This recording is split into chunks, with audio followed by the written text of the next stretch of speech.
Darshan sir, ಈಗ D K Shivakumar ಅವರು ಯಾವುದೇ ಕಾರಣಕ್ಕೂ ಸಿ ಎಂ ಆಗೋದಿಲ್ಲ. ಅವ್ರ ಮೇಲೆ ಗಂಭೀರ ಆರೋಪಗಳಿದ್ದಾವೆ, ಅವರು ಆರೋಪ ಹೊತ್ತಿದ್ದಾರೆ. ಹಾಗಾಗಿ ಪಕ್ಷಕ್ಕೆ ಡ್ಯಾಮೇಜ್ ಆಗುತ್ತೆ ಅನ್ನೋದು ಒಂದು ಚರ್ಚೆ ಮಾಡೋರಿಗೆ ಮಾಡೋಕ್ಕೆ ಕೇವಿಲ್ಲ, ಇನ್ನೇನು ಮಾಡ್ತಾರೆ? ಹಾದಿ ಬೀದಿನಲ್ಲಿ ಚರ್ಚೆ ಮಾಡ್ತಾ ಇರ್ತಾರೆ. ನಮ್ಮ ಪಕ್ಷ ಹೈಕಮಾಂಡ್ ಪಕ್ಷ. ಇವತ್ತು ಡಿ ಕೆ ಶಿವಕುಮಾರ್ ಅವರ ಒಂದು ಏನು ಕೆಲಸ ಮಾಡಿದ್ದಾರೆ ಅದರ ಒಂದು ಸಂಪೂರ್ಣ ರಿಪೋರ್ಟು ರಾಜ್ಯ ಸರ್ಕಾರನೇ ಇದೆ. ಅದರ ಒಂದು ಸಂಪೂರ್ಣ ರಿಪೋರ್ಟು ಬೇರೆ ಬೇರೆ ಉಪಚುನಾವಣೆಗಳು ನಡೆದಂಥದ್ದು. ಅದರ ಒಂದು ಸಂಪೂರ್ಣ ರಿಪೋರ್ಟು ಪಕ್ಷಕ್ಕೋಸ್ಕರ ತನ್ನ ಕುಟುಂಬದವ್ರನ್ನ, ತಮ್ಮ ಕಾರ್ಯಕರ್ತರನ್ನ ಬಿಟ್ಟು ಅವರು ಜೈಲು ಶಿಕ್ಷೆ ಅನುಭವಿಸಿರ್ತಕ್ಕಂಥ ರಿಪೋರ್ಟ್ ಕಾರ್ಡೇ ಇದೆ. ಅದನ್ನು ನೋಡುವಂಥ ಹೈಕಮಾಂಡ್ ಇದೆ. ಅವ್ರ ಜೊತೆಗೆ ಕೋಟ್ಯಾಂತರ ಕಾರ್ಯಕರ್ತರು ಇದ್ದಾರೆ. ಅವರ ಒಂದು ರಾಜಕೀಯ ಭವಿಷ್ಯ ನಿರ್ಧಾರ ಮಾಡೋದಕ್ಕೆ ಕಾರ್ಯಕರ್ತರು, ನಾಯಕರು, ನಮ್ಮ ಹೈಕಮಾಂಡು ಎಲ್ಲದೂ ಇದೆ.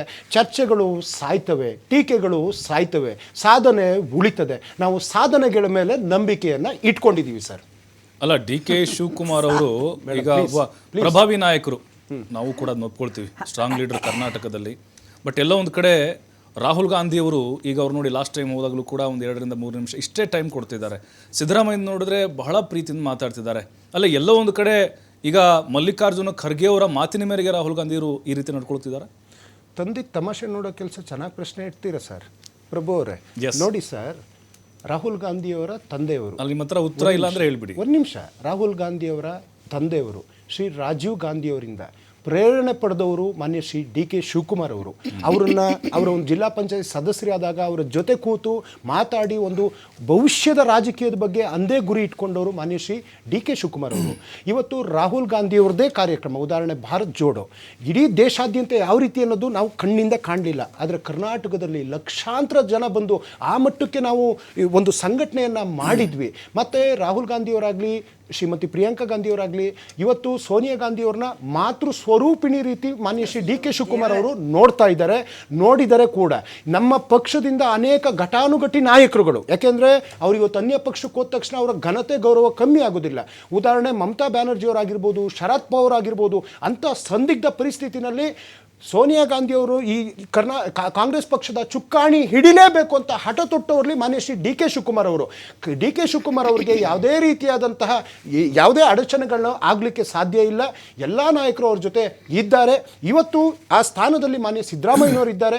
ಆ ಒಂದು ಅವಕಾಶಗಳು ಬಂದಾಗ ಖಂಡಿತವಾಗ್ಲೂ ಡಿ ಕೆ ಶಿವಕುಮಾರ್ ಅವರ ಜೊತೆಗೆ ಇಡೀ ಕಾಂಗ್ರೆಸ್ ಪಕ್ಷದ ನಾಯಕರು, ಹೈಕಮಾಂಡ್ ಎಲ್ಲದೂ ನಿಲ್ತಾರೆ.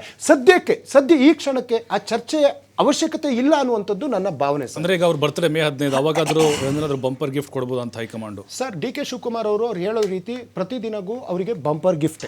ಪ್ರತಿದಿನವೂ ಒಂದು ವಿನೂತನವಾದಂಥ ಕಾರ್ಯಕ್ರಮಗಳನ್ನ ಡಿ ಕೆ ಶಿವಕುಮಾರ್ ಅವರು ಮಾಡ್ತಾನೆ ಇರ್ತಾರೆ. ಪ್ರತಿದಿನ ಹೊಸ ಟಾಸ್ಕ್ಗಳ ಮೇಲೆ ಒಂದು ಟಾಸ್ಕ್ ಫೋರ್ಸ್ ಟೀಮ್ನ ಹೆಡ್ ಆಗಿ ಅವರು ಕೆಲಸ ಮಾಡ್ತಾ ಇದ್ದಾರೆ. ಚೆನ್ನಾಗಿದೆ, ನಿಮ್ಮ ಮಾತು ಕೇಳಕ್ ಚೆನ್ನಾಗಿದೆ. ಕೇಳಲೇಬೇಕು, ನಾನು ನೋಡ್ತೀನಲ್ಲ ಸ್ವಾಮಿ, ಜನ ನೋಡ್ತಾರಲ್ಲ. ಇವತ್ತು ಬೆಳಗ್ಗೆ ಏನು ಗುಂಡಿ ಏನೋರು ಜನ ಇಲ್ಲ. ಬೆಳಗ್ಗೆ ಮ್ಯಾರಥಾನ್, ಇಂಟರ್ನ್ಯಾಷನಲ್ ಲೆವೆಲ್ ಮ್ಯಾರಥಾನ್, 30,000 ಜನ.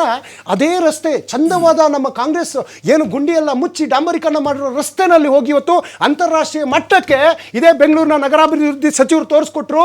ಬಿಜೆಪಿ ಇದ್ದಾಗ ಯಾವ ಥರ ಗುಂಡಿಗಳಿತ್ತು ಅದನ್ನು ನಾವು ಸಂಪೂರ್ಣವಾಗಿ ಗುಂಡಿ ಮುಕ್ತ ಬೆಂಗಳೂರನ್ನ ಮಾಡಿ ಈ ವಿಶ್ವ ಮಟ್ಟದ ರಸ್ತೆಗಳನ್ನ ನಿರ್ಮಾಣ ಮಾಡಿದೀವಿ ಅಂತ ಅದೇ ರಸ್ತೆ ನಿಮ್ಮ ಟಿವಿಗಳ ಕವರ್ ಮಾಡಿದೆ.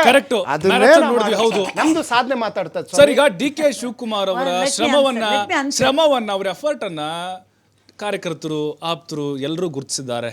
ಆದರೆ ಹೈಕಮಾಂಡ್ ಗುರುತಿಸ್ತಾ ಇಲ್ಲ ಅಂತ. ಗುರುತಿಸಿದ್ರೆ ಎಷ್ಟೊಂದು ಆಗ್ತಾನೆ ಇರಲ್ಲ. ಪ್ರಭು ಅವರೇ, ನಿಮ್ಮ ಶ್ರಮ, ನಿಮ್ಮ ಹಾರ್ಡ್ ವರ್ಕ್, ನಿಮ್ಮ ಡೆಡಿಕೇಶನ್, ನಿಮ್ಮ ಡಿಟರ್ಮಿನೇಷನ್ ಟಿ ವಿಯಲ್ಲಿ ಎಷ್ಟು ಜನ ಯಾವ ರೀತಿ ನೋಡ್ತಾರೋ ಅದೇ ಥರ ನಿಮ್ಮ ಮುಖ್ಯಸ್ಥರುಗಳು ಸಮೇತ ನಿಮ್ಮನ್ನು ನೋಡ್ತಾ ಇರ್ತಾರೆ. ಒಂದಲ್ಲ ಒಂದು ದಿನ ನೀವೂ ಪ್ರಮೋಟ್ ಆಗ್ತೀರಾ. ಭಾಳ ಶುಭ ಸುದ್ದಿಯನ್ನೇ ಹೇಳ್ತಾ ಇದ್ದೀನಿ.